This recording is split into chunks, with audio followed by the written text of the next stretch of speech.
Победы.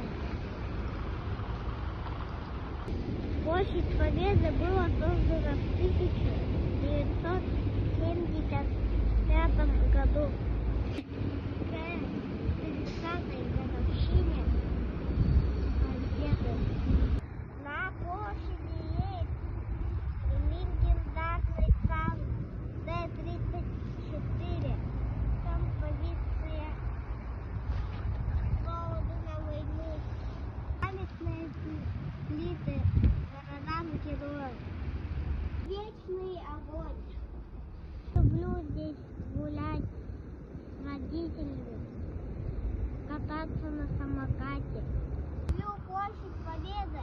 Я горжусь нашими ветеранами.